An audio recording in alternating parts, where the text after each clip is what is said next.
I never believed silence could feel heavier than gunfire. In Afghanistan, silence was a trap. In Iraq, it meant ambush. In Alaska, it pressed down like the whole sky had collapsed, burying us under a weight no rifle could push back. We dropped into the southern range near Anchorage for what command called a cold weather mobility exercise. The Chinook rattled in the wind, its blades fighting gusts that seemed too strong for any winter storm. Our squad sat strapped in with frost collecting on our helmets, joking in low voices to keep warm. We thought it would be routine, a week in the ice, testing gear, marking routes, maybe freezing our toes, nothing more. The first sign something was wrong came before the wheels touched the ground. The radio hissed with static, not the normal kind. It carried faint tones like a melody pushed through broken speakers. The crew chief tapped his headset and frowned, but nobody said anything. Then the landscape came into view. Endless white plains cut by jagged black ridges. No movement, no animals, not even a trace of wind on the snow. Dead still. The Chinook dropped us and lifted off quick, blades chopping through the gray air, eager to leave. The silence that followed was total. No engines, no birds, only our breathing, fogging the air in short bursts. We started unloading gear, stamping our boots to stay warm. That was when the sound returned, a long, low groan that rolled across the valley. Not wind, not ice cracking, something else. It faded as quickly as it came, leaving us staring at each other with the kind of look soldiers share when none of them want to be the first to admit fear. We formed the convoy, 2 Humvees, 1 cargo truck, and the snow crawler pulling a sled stacked with supplies. Engines rumbled against the cold, but even that noise seemed muffled, swallowed by the air around us. Our orders were simple: move north into the training sector, establish camp, and wait for follow-up drills. We started rolling. Tracks crunched over the snow, tires groaned, and every few minutes, one of us checked the comms. Nothing but static, broken by that faint tone again. Higher this time, like a string pulled tight. Hours passed. The sun barely moved, stuck in that Arctic half-light where day and night bleed together. The world looked frozen mid-breath. The first breakdown hit us on the ridgeline. The cargo truck shuddered, coughed, and died. Fuel lines iced, maybe. The driver cursed and kicked the door open. We circled around, steam rising from our mouths as we argued over options. Fix it here. Tow it. Call command. Except we couldn't call anyone. Radios were still dead. That was when Private Keller froze, one hand pointing across the snow. We followed his gaze. On the far slope stood a figure, too far to make out details, but close enough to see it wasn't one of us. No parka, no gear, just a tall outline standing against the white. We raised rifles, shouted. The figure didn't move, didn't wave, didn't flinch. Then, like a mirage, it sank into the ground. Not ducked, not ran. Sank. The snow closed over it without a sound. No one spoke for a long time. The cold bit deeper. We decided to leave the truck, strip the gear, redistribute it, and move. Nobody wanted to be near that slope any longer than necessary. As we loaded the sled, the groan returned, this time closer, deep enough to rattle through the snow under our boots. The men glanced at each other again. Same look as before, same fear kept quiet. We pushed forward into the valley, convoy tighter now, rifles ready. The sky darkened, though the clock said it was early afternoon. Clouds thickened, rolling low and heavy. The crawler's engine roared against the incline, pulling us toward a narrow pass cut between cliffs. The kind of place perfect for ambush, except there was no enemy here. At least none we understood. Inside that pass, the silence changed. It wasn't just absence of sound anymore. It was pressure, a force pushing in on our ears, chest, and skulls. Every breath felt heavy. Every word came out thin. And then came the whisper, not outside, inside. A voice that wasn't a voice, threading into the space behind the eyes. One word stretched, broken, repeated, closer. I gripped my rifle harder. The others shifted in their seats. No one admitted hearing it. No one wanted to. But we all felt the same thing. The silence wasn't still anymore. It was moving, and it was moving toward us. The pass opened into another valley, darker, wider, endless. The convoy slowed, Engines strained. Snowflakes began to fall, too heavy for the season, thick and fast, blinding the road ahead. We could barely see each other's taillights. That was when the crawler's radio flared alive, crackling sharp through the static. A single transmission, flat and cold. "Stop!" The voice wasn't command, it wasn't human, and the snow kept falling. We did not stop. We pulled the convoy into a shallow bowl beneath the pass and let the engines idle. Exhaust drifted low across the snow like fog hugging the ground. The crawler's radio stayed quiet. The words still hung in our heads, "Stop." No one said it out loud. Staff Sergeant Morgan ran the checklist anyway. He always did. He moved from vehicle to vehicle with his notebook tucked in his parka. He touched the hood of each engine. He spoke to each driver by name.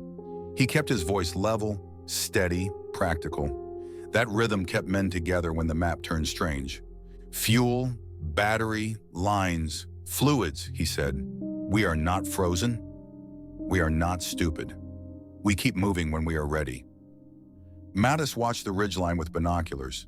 He was our best shot and the best at seeing what others missed. He kept the glass steady even with the wind cutting at his gloves. Keller set a perimeter with glow sticks pressed into the snow, a circle of soft green around us. Singh lifted the crawler's hood and pulled off a panel with numb fingers. I cranked the field antenna and tried the long range.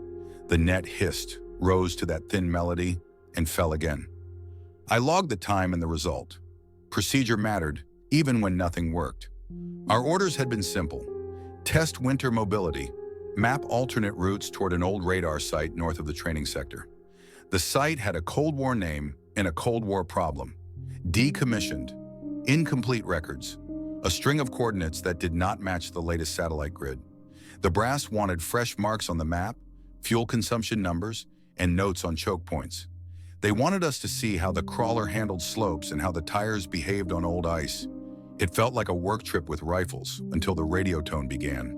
We had briefed at Elmendorf before Wheels Up. A Navy civilian had sat in the back of the room taking notes. He wore the kind of jacket that says government, but not which part. He asked about ground conductivity and magnetic drift. He asked how our headsets handled interference. When Morgan asked why that mattered, the man smiled and said, "Arctic weather does funny things." Then he asked if anyone in the squad had a history of sleepwalking. No one answered. We laughed. He did not. The convoy had rolled out before dawn. Anchorage lights faded behind us. The road gave way to tracks. The world opened wide. The first valley looked like a frozen ocean with white waves locked in place. The air smelled clean and metallic. Breathing it hurt a little, as if the cold had edges. We followed the path on the tablet. The line ran between two black spines and curved left toward the training sector. The crawler's treads chewed a trench through the crust. The cargo truck stuck close behind. The Humvees picked up the rear. Then the truck died. Then the figure. Then the voice. The simple plan came apart stitch by stitch. We had not reached the first waypoint before the map felt wrong. In the bowl, the light flattened. The sun rode low and refused to move. Snow grains whispered against our boots. The sound did not carry. It fell at our feet like dropped sand. I walked the circle and checked every man's face. Frost had formed on lashes and beards. No one showed panic. Panic wastes heat. Panic wastes oxygen. We wanted neither. "History time," Morgan said once our gloves had warmed a little. He knew we needed direction as much as heat. "The radar site has 3 names depending on whose box you open. Air Defense early warning. Army research after that. Contract storage by the end. The last contractor cleared out in the 90s. The paperwork says the buildings were stripped. The map shows footprints, not structures. So we treat it like a shell. There might be pits, old trenches, or vents. Watch your step." "Any locals out here?" Mattis asked without lowering the binoculars. "None on the book," I said. "A few hunting cabins west of the river. No roads this deep." Keller tapped the glow stick with the barrel of his rifle. "What about the guy on the slope?" "No guy on the slope," Morgan said. "We saw a shape. We mark the location and we keep moving. We do not write ghost in the log. We write unknown. Unknown is fine. Unknown is honest." We packed the perimeter gear and pushed the sled closer to the crawler. Singh had found the fuel filter half frozen and the intake clogged with crystals. He cleaned it with isopropyl from the maintenance kit and tightened the bolts with slow care. He kept the empty bottle in his pocket. Nothing left trash out here. Nothing left scent either. We had learned that in other deserts. Always police the sign you leave behind. As we worked, the tone returned in the radio, faint and thin. It did not come in through the speaker only. It pressed into our teeth and our sinuses. The frequency sat between sound and pressure. The tone rose in steps. Each step matched the beat of my heart. It held there, and then dropped like something slipping on ice. I dialed the tuner by habit. I knew it would not help. Habit keeps hands busy when the mind wants to run. We got the convoy rolling again and followed the tablet through the pass. Cliffs jutted on both sides, streaked black with rock and frozen water. The wind laid down and stayed down. The engine noise sounded distant. I watched the monitors for drift and voltage. The numbers moved, then stalled, then moved again. The compass spun a quarter turn and snapped back to north. The map line shifted right by 60 feet, then jumped to center. The crawler creaked like a ship in pack ice. Halfway through, the pass opened into a plateau. The world beyond was level and wrong. Snow stretched smooth as poured concrete. No ripples, no sastrugi, no drifts shaped by wind. Just a white sheet that caught the few rays of light and threw them back pale and empty. Two dark shapes sat at the far edge, low and square. The radar site. The map claimed it was a shell. What we saw looked like short buildings, half buried with their roofs shaved flat by time. We stopped at the boundary where normal snow gave way to the smooth plain. Morgan put up a hand and we dismounted. Boots hit the ground, knees bent, rifles came up. We moved as the manuals teach.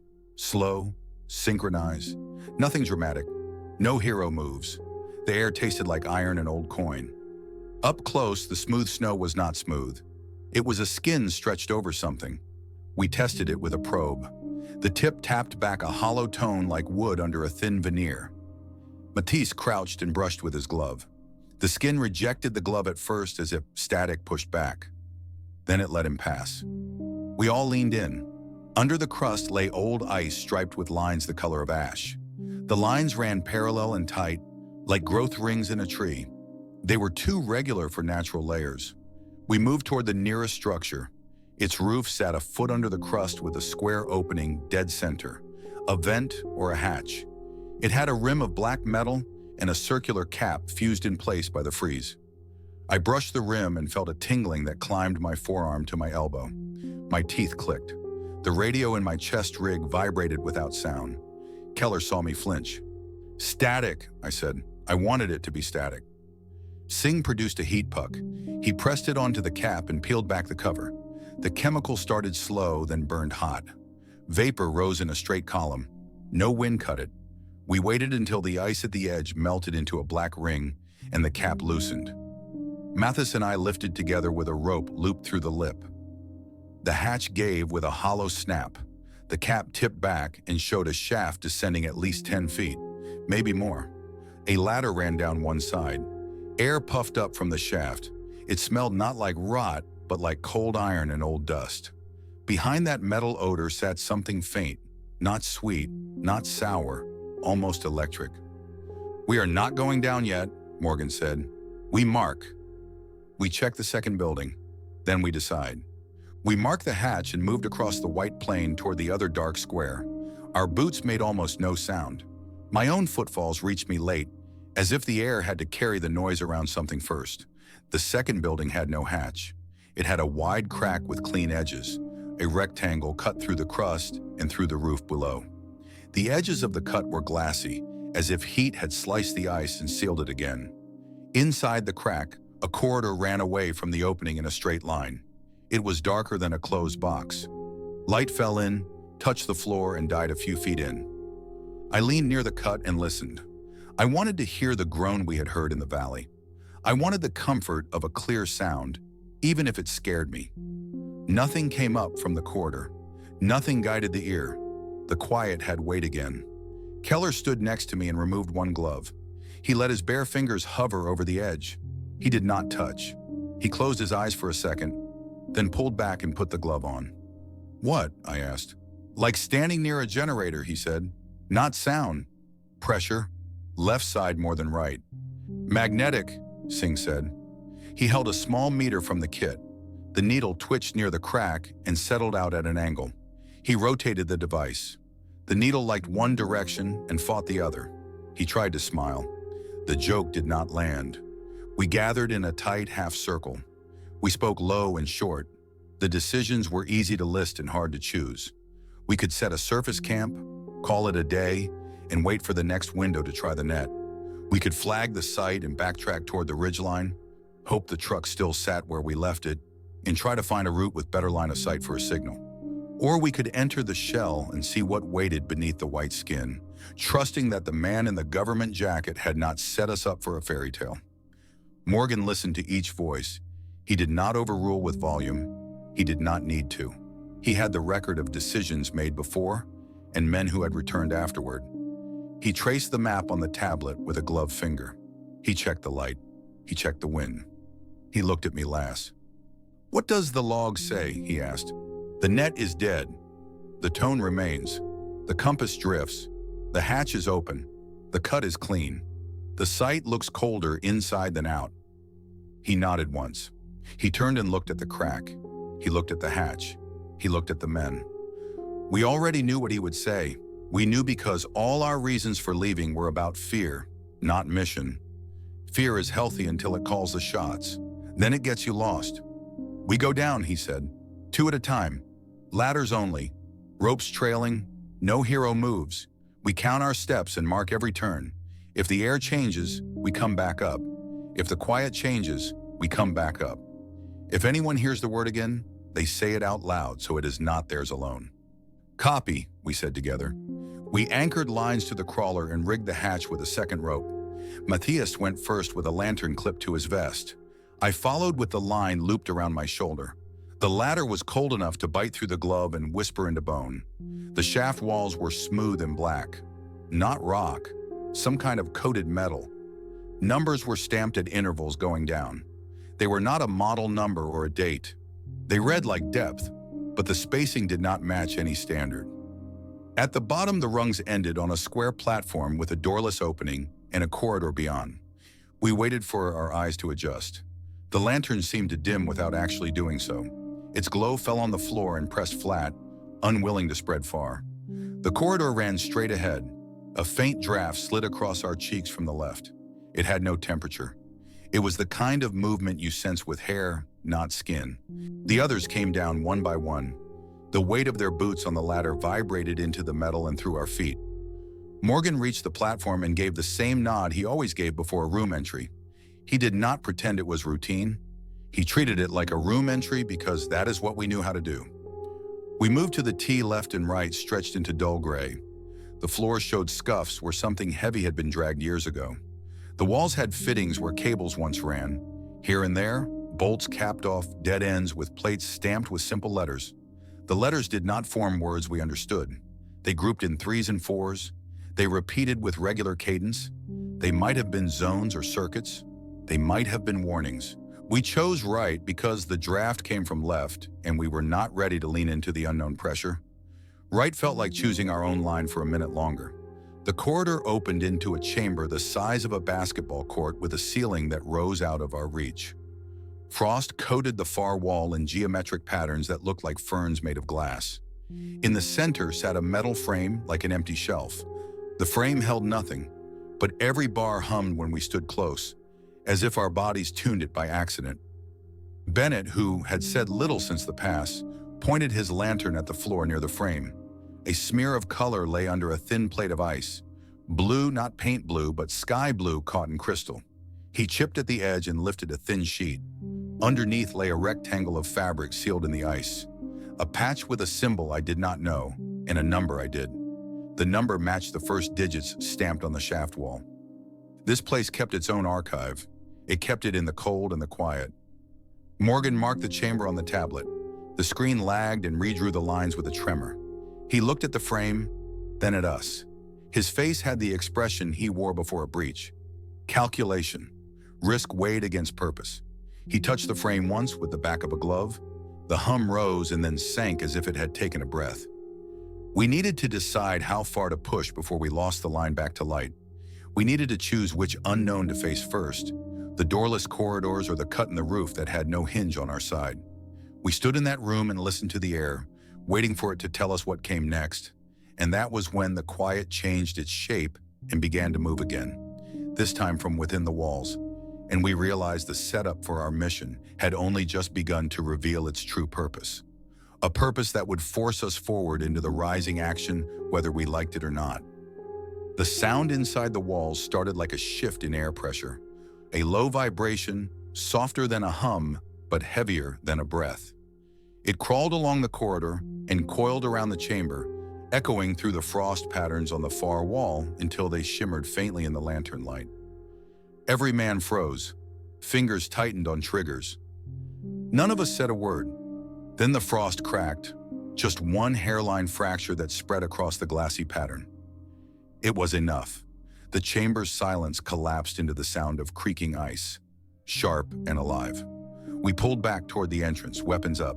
Nothing came through the wall, but the air shifted colder, like someone had opened a freezer door. Morgan raised his hand. "We hold," he whispered. We held.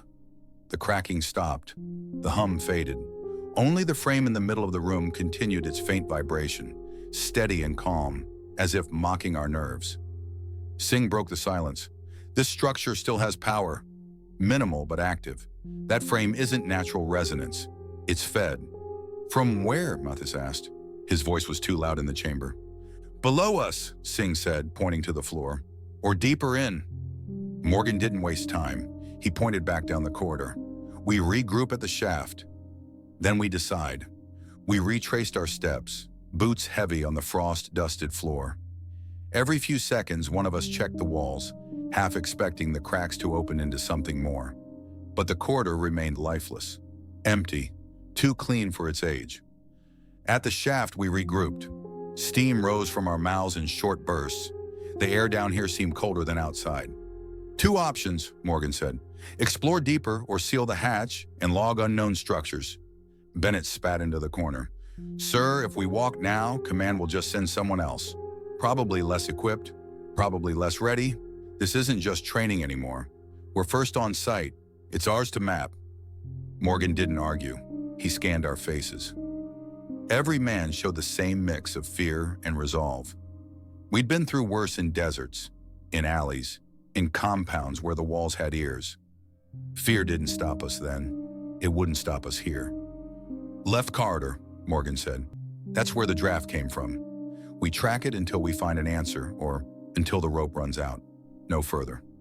We clipped back onto the guide rope and moved left. The draft grew sharper the deeper we went, carrying a metallic scent like sparks from welding. The corridor narrowed and angled downward. After 200 feet, the walls changed. Smooth panels gave way to segments covered in symbols. Not letters, not numbers, but shapes carved or etched into the metal. Triangles within circles. Parallel lines crossed by smaller dashes. Patterns that repeated in exact sequences every 10 feet. Keller stopped and pressed his gloved hand to one. He pulled back fast. "Warm," he said. I touched another. He was right. The panel radiated faint heat, unnatural in a frozen shell. The warmth wasn't enough to thaw ice, but enough to feel alive. "Keep moving," Morgan ordered. The corridor opened into another chamber, smaller than the first. This one held machines, rows of them, tall, thin frames with cables draped down like vines. Each frame ended in an oval surface that might have once been a screen or a window. Now they were dead black. Dust lay thick across the floor, but not on the machines themselves.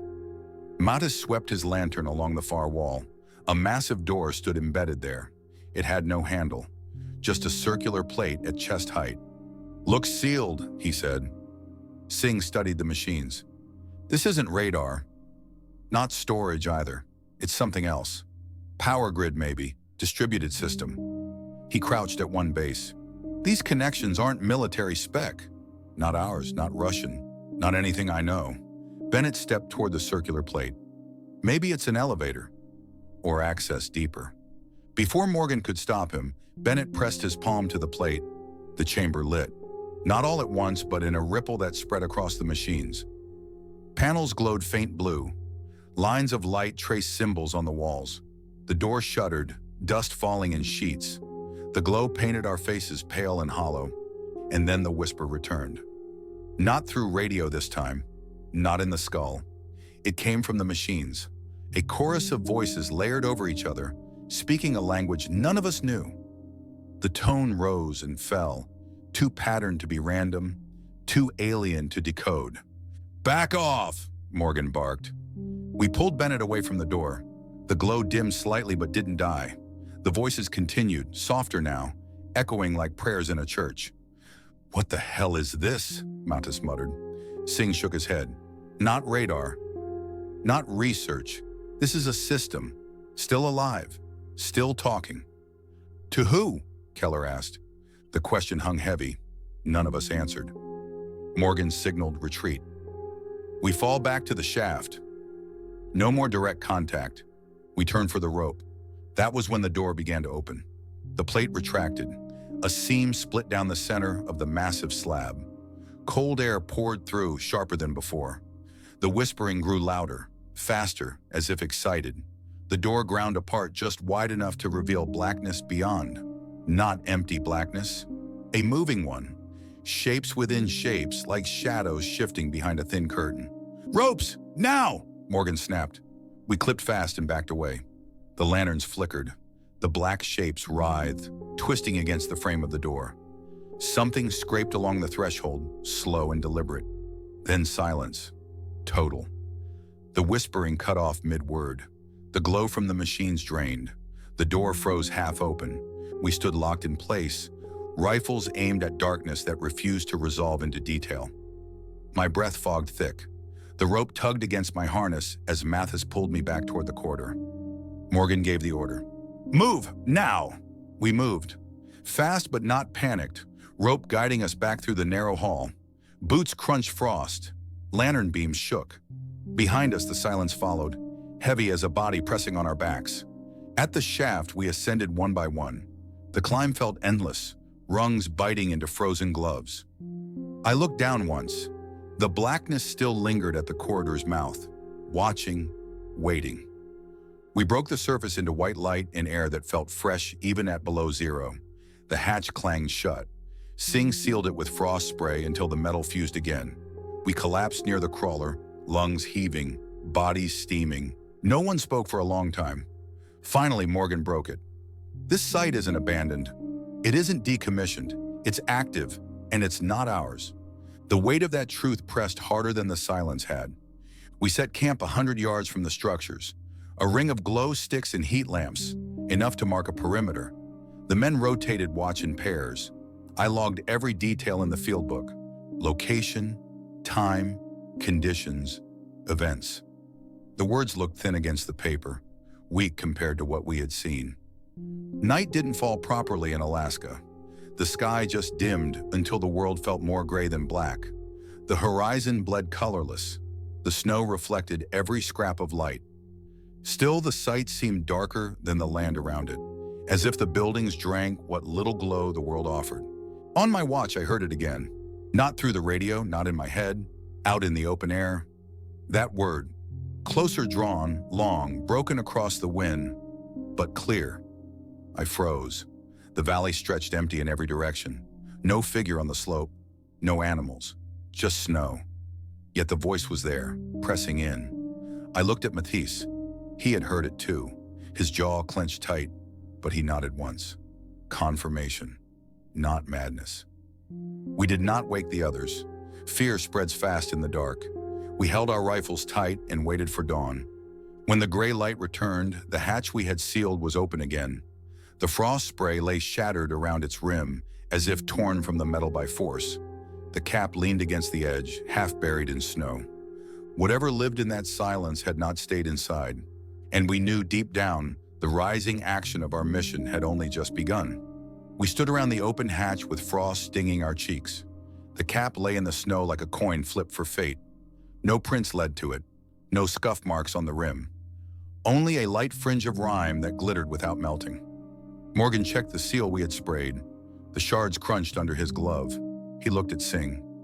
No words. A question anyway. Singh knelt and scraped a sample into a vial. He held it to the light. The frost glowed faintly blue. Not reflection, its own light. "That is not chemical," he said. "There is energy in the ice." "From below," Mathis said. "Or from whatever opened it," I said.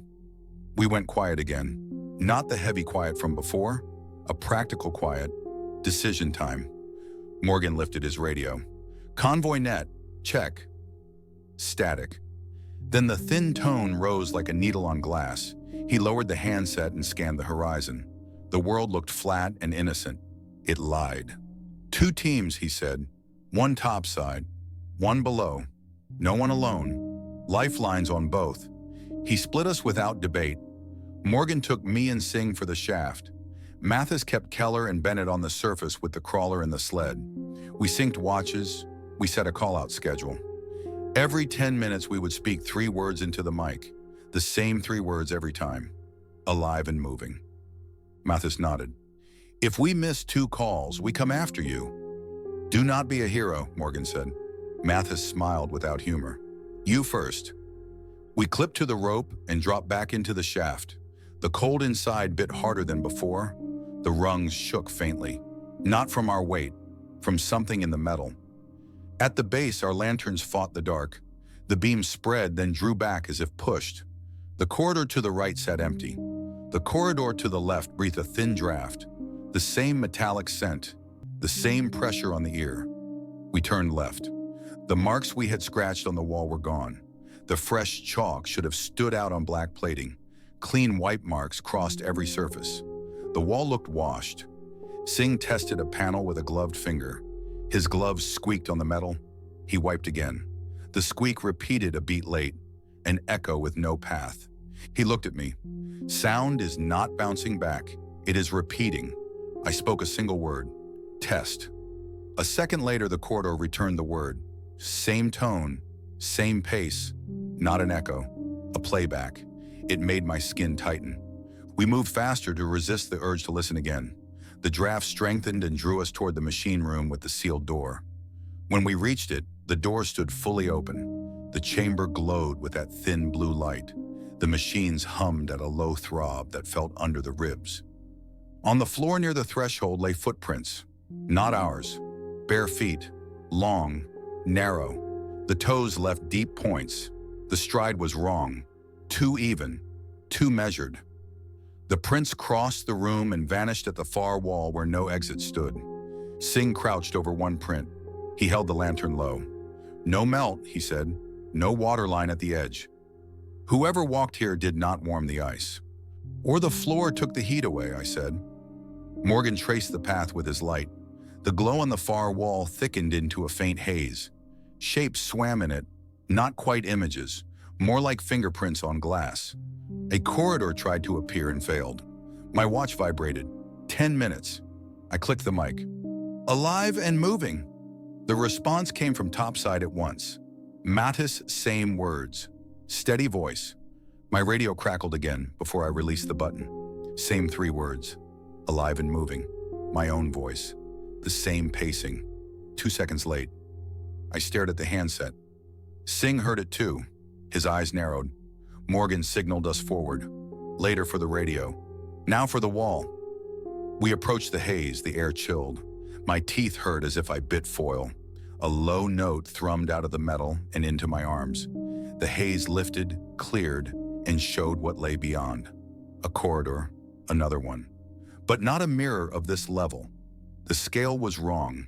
The ceiling dropped low. The floor rose a fraction in small steps, each step the height of a hand. It was built for something else. We listened. No whisper, no language. Only the soft press of silence that felt like breath held too long. "Do not cross," Morgan said. "We mark and pull back." We painted a sign on the floor with red wax, an arrow pointing home. We tied the rope to a machine base and fed slack toward the haze. The rope moved through without resistance. It did not come back. Morgan pulled. The rope came free but dragged blue light clinging to its fibers like frost. It flaked away and vanished. He looked at us. He did not need to speak. He knew the same thing we did. The passage was not air. It was a border made of whatever this place ran on. My watch vibrated again. 10 minutes. I pressed the mic. "Alive and moving." Matisse answered on time. "Good." A third voice came on the net before I released the button. It spoke our phrase with a flat accent. The cadence was close to mine, but off by a breath. It came from our channel. It came from inside the room. The words did not echo. They overlapped and then fell apart. "We are leaving," Morgan said. "Now." We backed toward the shaft with our lanterns pointed at the haze. The machines dimmed behind us as if disappointed. At the T, we paused. The corridor to the right whispered a thin scraping sound, not loud. The kind of sound that would vanish if you breathed too hard. Something moved there. Not boots, not fabric. A dry slide, a slow pull. The radio hissed. "Alive and moving," Mathis said at the top of the minute. Another copy followed, then a third, slightly warped, closer, then a fourth, fainter, as if buried. Morgan put a hand on my shoulder and squeezed once. We moved. At the shaft, we climbed fast. Our breaths came out in short clouds. My glove stuck to a rung for a heartbeat. A static bite jumped into my wrist and crawled to my elbow. I shook it off and kept going. We broke the surface. Light looked honest up here, hard and sharp. The wind had picked up. Snow slid in sheets across the crust and vanished at the edge of the plane. The air felt less pure than before. It tasted like old wire. Mathis jogged over with Keller and Bennett. His eyes cut to the hatch and then back to Morgan. "You missed a call on our end," he said. "One cycle. Then we heard you twice, then 3 times. Same words." "We heard the same," I said. Mathis pointed at the second structure. "You also need to see that." We followed him to the rectangular cut. The glassy edges smoked in the cold. A set of marks scored the ice from the inside to the lip. Not tool marks, tracks. Parallel scratches close together. As if something dragged itself up with small grips and patient force. Bennett swallowed. "We did not open this." No one argued. We backed off and took stock. The crawler idled. The sled rested with its tarps tight. The Humvee sat with exhaust melting holes in the snow. Our perimeter stick still glowed. Yet the space inside the ring felt shifted. The long distance to the ridgeline had shortened by a perception. The sight looked closer to us without moving. Morgan brought us into a huddle. We stayed low and facing out. He spoke in short lines. "We cannot hold this ground. We cannot call for extraction. We have fuel and food for 3 days at this burn. We can reduce consumption by half if we cache equipment and move in daylight only. We have 2 choices: backtrack to the truck, try for a line of sight to ping the net, or push toward the next ridge east and find height for a signal. The site remains in our log. We mark coordinates and depart." Mathis nodded. "East ridge is clean terrain. No crevasse field on the map. Better angle to the satellites." Keller looked at the hatch. "What if it follows?" "Then we make distance," Morgan said.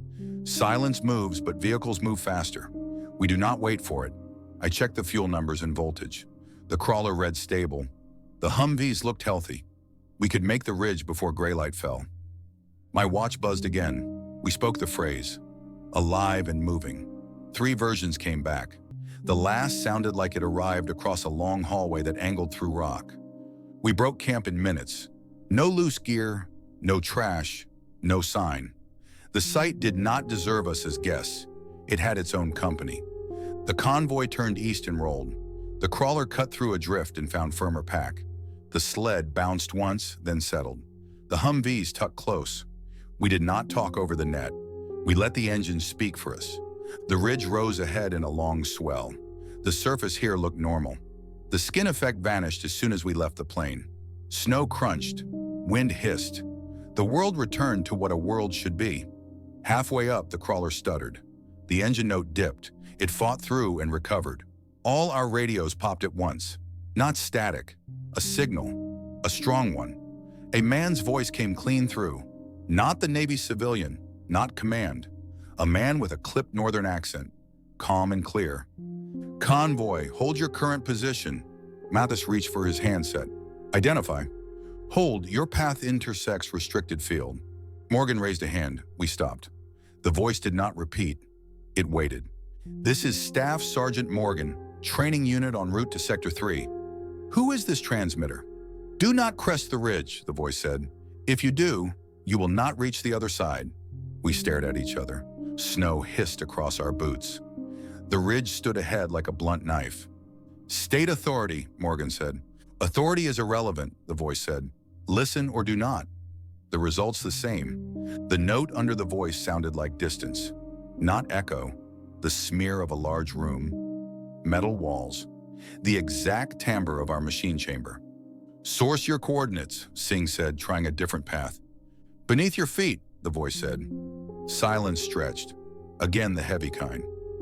Why contact us now, I asked. We did not open the hatch, the voice said. You let pressure escape.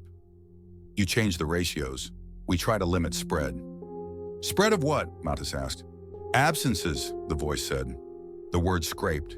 It landed with weight. Empty space, Keller said. Not empty, the voice said. A medium that holds sound. A medium that holds thought.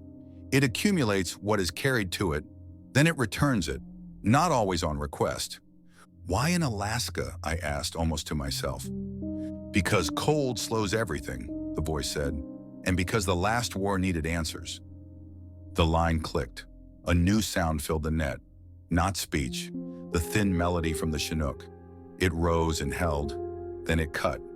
We did not crest the ridge. We pivoted south and west onto a lower path that kept the same contour. The slope ran beneath a cornice that looked fragile but held. The radio stayed open. No voice. Only our own breathing and the light tick of static. We rounded a shallow buttress and saw the valley beyond. The cargo truck we had abandoned at dawn sat where we left it. The windshield had a frosting we did not remember. The doors were closed. No prints. Morgan signaled a halt. We top off fuel and make a direct line for the drop zone. If the net stays live, we push a burst to command. We report restricted hazard at grid and request satellite tasking. No one enters the site. We dismounted to refuel. The wind picked up. Snow carried tiny ice pellets that stung like sand. I climbed the crawler and popped the cap. As I worked the nozzle, a line of footprints appeared on the slope to our left. They formed in clean sequence on undisturbed snow. No figure made them. Heel to toe, a measured pace. They ran parallel to the convoy and then angled down toward us. The last 10 steps stopped at the sled. The final print pressed against the tarp as if the owner had leaned a hand there and listened for a heartbeat. Eyes left, Mattis said. We faced the slope with rifles up. Nothing stood there. The prints faded as we watched, as if the snow forgot. My watch buzzed. We spoke the phrase. 4 versions answered. The last whispered through my headset from inside the sled. A second later, something moved under the tarp. Not big, not small. A slow crawl, like a body rolling in cloth. Morgan pulled the tarp and lifted his light. The sled held fuel, rations, and a coil of line. Nothing else. The coil settled with a soft hiss like a snake. The hiss did not stop. It rose. The whisper returned. Closer. The same word we had heard in the past. The same weight. It came from under the sled now. From the snow itself. Mount up, Morgan said. We climbed fast. Doors slammed. The crawler surged. The sled jerked and skated. The Humvees slid into formation. We cut a line toward the drop zone. The world narrowed to the path ahead and the mirror that showed the site shrinking behind us. The radio clicked. The northern voice returned. Maintain speed, but do not exceed 15. If you do, you will outrun what is following and you want it close. Why? Morgan asked. So it does not drift, the voice said. If it drifts, it seeds. If it seeds, it sits. And if it sits, the map changes forever. The words pinned us to our seats. We held the speed exactly. The crawler's tack held steady. The Humvees matched. The sled tracked the trench like a train car on a rail. The valley widened. The air cleared. The sky brightened a step. Our hearts slowed. Then the drop zone beacon blinked on the GPS. A small light on an empty screen. A promise we had almost stopped believing in. Now, the voice said. When you reach the marker, do not stop on it. Pass it by 50 meters. Then wait. For what? Singh asked. For the return, the voice said. We crossed the marker. We rolled 50 meters. We cut engines. The wind took over. It sang in the wires and the mirrors. Our breath filled the cabs. We waited. At first, nothing happened. Then the air in front of the convoy thickened. Snow grains hung in it as if caught. They drifted sideways in a smooth arc and settled at our boots. The hiss in the sled died. The prints on the slope stopped forming and blurred into pits. The whisper faded. The last syllable held and then dropped. The silence let go. The radio clicked a final time. "You have carried enough," the voice said. "Do not return to this site. It is older than its buildings. It will remain. We will keep what it keeps." "Who are you?" I asked. "Custodians," the voice said. "It is a poor word, but it will do." The line went dead. Morgan started the engines. He looked at us one by one. He did not need to tell us what came next. We would ride to the extraction point. We would log the story in clean lines. We would strip the mystery of romance and leave only facts. And we would carry the weight anyway. We rolled out. Behind us, the valley held still. Ahead, the sky lightened another fraction. The convoy cut tracks toward the edge of the range. I watched the ridge in the mirror. For a second, I thought I saw a figure standing on it. Long, narrow, bare feet on ice. It did not move. It did not wave. Then the snow lifted and the ridge went smooth and blank. We reached the last rise before the river cut and saw the frozen channel stretch like a white road. The far bank had radio mass. The signal bars on the tablet jumped to life. Voices crowded the net. Real ones. Human. Too many at once. We were back in range. Morgan picked one call and spoke our position. He gave our status. He left out the voice. He left out the footprints that formed on their own. He left out the way our words had returned to us before we said them. He kept those for the report that would not leave the room. As we turned down the slope, the crawler's track hit a seam of blue ice and the sled fishtailed. I corrected and eased it back in line. The valley wind rose behind us and pushed like a hand. The silence did not follow. It waited where we had left it. We believed the worst had passed. We were wrong. The ridge ahead would carry the real fight. The thing we had kept close so it would not cede had learned our pace, our rhythm, our language. It had learned our names. And in the next chapter, it would try to use them. We crossed the frozen river in a staggered line, the crawler leading, Humvees tight on either side, the sled dragging heavy behind. The radio net filled with real chatter now, static wrapped around voices from Elmendorf, but none of it reached clean. Every sentence fractured. Coordinates broke apart mid-word. It was like listening to a room full of people talking underwater. Command knew we were alive, but we couldn't give or get more than fragments. Morgan told us to keep moving. His voice carried a calm edge, the kind that had pulled us through worse. Push south. 10 more miles. If the air clears, we get a bird. If not, we build a beacon. The terrain changed as the valley narrowed. Trees reappeared, black pines leaning under weight of snow. Their presence should have comforted us. Instead, they looked like witnesses, standing in lines, watching. The air lost its sharp metallic taste, but the silence followed still, hiding under the rumble of our engines. At the second mile, Keller's Humvee coughed and died. We stopped. Exhaust drifted into the branches. Everyone stayed mounted, rifles angled at the tree line. I climbed down with Singh to check the hood. Lines looked fine, battery red-green, but the engine refused to turn. Then we noticed the frost. Thick blue crystals spread across the block like veins, pulsing faintly with their own light. "It's the same as the hatch," Singh said. He brushed it. His glove sparked. He pulled back fast, shaking his hand. "It's live, like the system is reaching." "We cut the sled loose," Morgan said. "Use the fuel line for a jump. No touching the frost." We worked fast, clipping hoses, bleeding off pressure. Keller sat behind the wheel, staring at the mirror. "There's someone in the trees," he whispered. Tall, standing still. We turned as one. Lantern beams swept across the trunks. Shadows thickened. For a second, I thought I saw it too. A long frame between two pines. Then the light shifted and nothing was there. The frost on the engine hissed and retreated into the seams. The Humvee roared alive again. Morgan didn't wait. "Mount up! Push forward!" We left the blue frost behind, but the pressure stayed with us at every turn. 3 miles later, the convoy slowed again. The road narrowed into a gully cut by ice and rock, high walls on both sides. The crawler ground its way through, treads clawing the frozen ruts. Snow sifted down from ledges. The Humvees followed tight. Halfway through, the radio screamed. Every headset blasted the same word, stretched long, cracked apart by feedback. Closer! We yanked the earpieces away, but the word had already settled inside, vibrating in bone. The crawler lurched. The sled fishtailed. Something slammed against the undercarriage hard enough to lift us off our seats. Contact! Mattis yelled. He swung the turret around, scanning the ridge.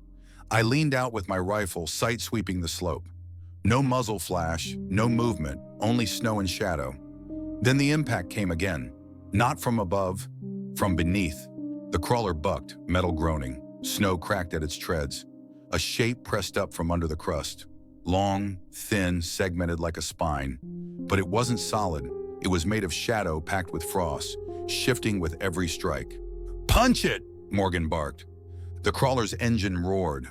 We surged forward, treads shredding snow, Humvees pushing tight behind.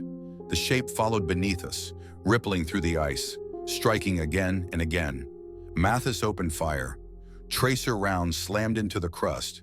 For a moment, the shadow split, hissing like steam, before knitting itself back together. Doesn't stop it, he shouted. The gully walls narrowed tighter. No room to maneuver. We had to ride it out. The sled banged hard against rock. One strap snapped. A fuel can spilled, rolling into the churned snow. The shadow swept over it. Frost exploded from the ground, swallowing the can whole. Keep eyes forward, Morgan said. We're almost through. The crawler clawed free onto higher ground. The Humvees burst out behind, tires skidding on ice. The shadow slammed one last time, lifting the sled, then vanished back under the crust. The quiet returned, stronger than before. We pulled onto a ridge and cut engines. Every man breathed hard. Steam thickened the cold. Morgan's face stayed stone, but his eyes scanned us all, counting. No casualties. Not yet. That wasn't following, Singh said. His voice shook. It was guiding, forcing us into that choke. Doesn't matter, Morgan replied. We're out of it. Next ridge is extraction, but the silence hadn't finished. At dusk, the sky burned orange under heavy clouds. We crested the ridge and saw the beacon lights of the drop zone. For the first time, hope rose.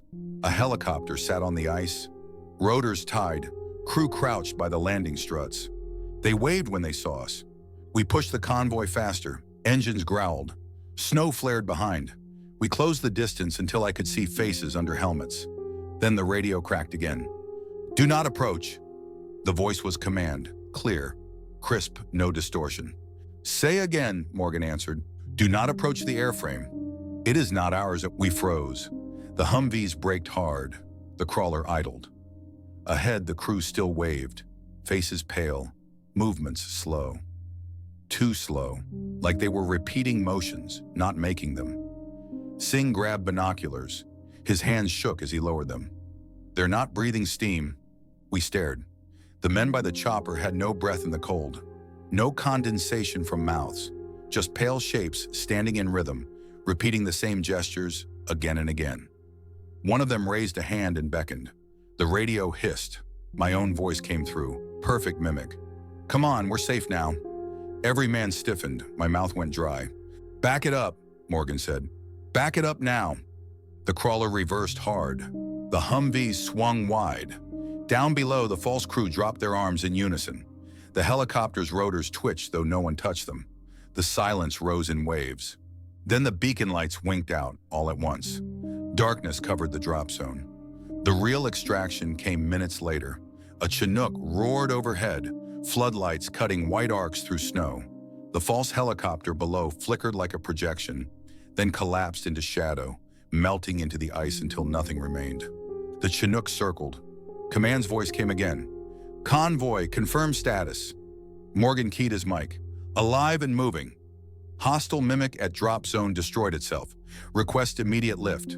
Copy, stand by. The floodlight passed over us once, twice, then it fixed on the crawler. The ramp lowered. Crewmen waved. This time, steam rose from their mouths. Human, alive. We moved fast. The Humvees parked tight. The sled was cut loose and abandoned. We carried only what mattered. Rifles, logs, one box of frozen samples. Inside the Chinook, the crew strapped us in and gave us water. The rotors thundered overhead. The ramp closed. For the first time since we landed, warmth returned. But none of us spoke. Because out the window, the ridge where we had just stood still held our convoy. Every vehicle, every man. A second version of us, frozen in place, staring up at the helicopter. Their faces pale, breathless, eyes black. The silence had learned us, and it wanted to follow wherever we went. The Chinook lifted into the sky with a groan of engines that felt more human than anything we had heard in days. The rotors cut through the storm, pulling us higher, pulling us away. Yet none of us spoke. None of us celebrated. We sat strapped in, eyes fixed on the small windows, watching the ridge below. Our duplicates didn't move. They stood frozen in a line, rifles held low, postures matching ours exactly. The convoy behind them sat idle, lights off, exhaust absent, a perfect copy carved from silence. As the helicopter climbed, the figures grew smaller. Still, I could feel their eyes, watching, waiting. Morgan finally broke the stillness. His voice carried low under the thrum. Eyes forward. What we saw stays between us and command. Not one word more. Mathis nodded without looking away from the window. Keller swallowed hard and crossed himself. Singh scribbled in his notebook, pen shaking with every beat of the rotor. I closed my eyes and tried to breathe steady. It didn't help. Every time I blinked, I saw my own face standing still on that ridge, waiting to replace me. The flight to Elmendorf took less than an hour, but the weight of it stretched the clock. When we landed, snow swept across the tarmac. MPs ringed the landing zone with rifles slung but ready. A convoy of Humvees idled nearby, engines coughing warm air into the storm. Someone expected trouble. We filed down the ramp under the floodlights. Officers waited, their parkas zipped high, faces hard. Among them stood the same Navy civilian from the briefing. He carried no weapon, only a clipboard wrapped in plastic. His breath fogged in steady puffs. "Sergeant Morgan," he said, his tone flat. "With me." Morgan gestured for us to hold. He followed the man toward the hangar. MPs closed in around us. Not hostile, but not friendly either. Their eyes never left our weapons. Inside the hangar, heat hit us. Bright lights glared down. A row of medics waited with stretchers and gear. They took our vitals, swabbed our mouths, checked our eyes with small lights. Every time the pen light flashed, my vision blurred for longer than it should. One medic frowned. "You've got frost in your capillary," he muttered, "like microcrystals in the blood." "What does that mean?" I asked. He didn't answer. He wrote something on the chart and moved on. When Morgan returned, his face told us little, only that he carried more weight than before. "Debrief in 2 hours," he said. "We rest until then. No comms, no outside contact. Stay together." We obeyed. Orders kept us alive more than food ever did. 2 hours later, we sat in a conference room that smelled of disinfectant. A screen glowed on one wall. The Navy civilian leaned against it, arms crossed. Beside him sat 2 colonels and a man in a suit who never gave his name. The air hummed faintly as if the room itself carried static. Morgan gave the report. Clean, precise, coordinates, times, events. He listed facts, not fear. He noted the hatch, the chambers, the machines, the mimic voices, the false helicopter. He never said the word ghost. He never said creature. He said phenomena. He said interference. He said hazard. The officers listened without flinching. The man in the suit wrote notes. The Navy civilian watched us, not the report. His eyes lingered on each of us in turn, as if measuring how much we carried that couldn't be spoken. When Morgan finished, silence filled the room. Not heavy, not alive, just silence. Then the suit leaned forward. "The site is restricted. You will not discuss it outside these walls. Your logs are classified. You will receive revised copies for your records. Do you understand?" "Yes, sir," we answered together. "Your blood samples show trace anomalies. You will undergo additional screening. Until cleared, you are confined to base." No one argued. We knew better. The Navy civilian finally spoke. His voice was softer than I remembered. "You heard it speak, didn't you?" Morgan's jaw tightened. "We heard many things." "Not things," the civilian said. "It, the system, the absence." The colonel cut him off with a glare. That's enough. The meeting ended. MPS escorted us back to quarters. That night I couldn't sleep. The barracks heater hummed, pipes rattled. Yet under the noise I felt it. The same rhythm from the machine chamber, a pulse too faint to ignore. I sat up, boots on the floor, rifle close. Across the room, Mattis did the same. He didn't need to say why, Keller whispered from his bunk. It followed us. Shut it, Bennett muttered, but his voice cracked. I stared at the wall until dawn. Every time the heater cycled, I heard the word again, stretched thin, closer. Days passed. Medical checks, interviews, tests. Blood drawn every morning. Sleep short and shallow. The frost never left our veins. Singh showed the worst of it. His fingertips stayed pale even in heat. When the doctors shone lights in his eyes, the irises reflected faint blue. They say it's just exposure, he told me, forcing a smile. But you know it's not. I knew, we all did. 1 week after extraction, command released us back to training rotation. No word about the site, no mention of the Navy man or the suit. Our official orders said weather shut down the exercise early. Nothing more. But the silence didn't stop. The first incident came during a drill near the airfield. Keller froze mid-step, rifle raised at nothing. His lips moved. We thought he was whispering prayer. Then we realized he was repeating the phrase, alive and moving, over and over, monotone as if spoken by someone else through him. We pulled him down. He snapped out of it, sweating, eyes wild. He swore he remembered nothing. 2 days later, Bennett went missing for an hour. MPs found him standing in the motor pool, boots sunk in snow, staring at the reflection in a Humvee window. He said he thought he saw himself inside, mouthing words he couldn't hear. We stopped reporting the incidents. Command already knew. Reporting would only cage us tighter. On our last night together, Morgan gathered us in the barracks. He closed the door, drew the curtains, sat on the bunk with his hands locked. You've all felt it, he said, no question. It's in us now. They won't fix it. They'll watch it, and they'll use it if they can. No one argued. What do we do? Mattis asked. Morgan looked at each of us, eyes hard. We live. We keep moving. We do not stop. If you hear the word, you say it out loud so it's not only yours. If you see yourself, you don't look away. You let the others pull you back. And if it wins, Keller asked? Then it walks in your skin, Morgan said. But not quiet, not unnoticed. We'll stop it before it seeds. Silence followed his words. This silence wasn't heavy. It was ours. Chosen, shared. We slept little that night, but for the first time since Alaska, the silence outside felt less sharp. A week later, they split us up. Different bases, different units. Spread thin, easier to monitor, harder to talk. The last time I saw the others, Matthew stood by a transport with snow in his beard. He raised 2 fingers in a casual salute. I mirrored it. No words. The engines drowned everything. Years have passed since then. Orders changed. Wars shifted. But the silence never left. Sometimes it comes in the dead of night, filling the house when the world outside is still. Sometimes it comes on patrol, pressing into my helmet when the radios are quiet.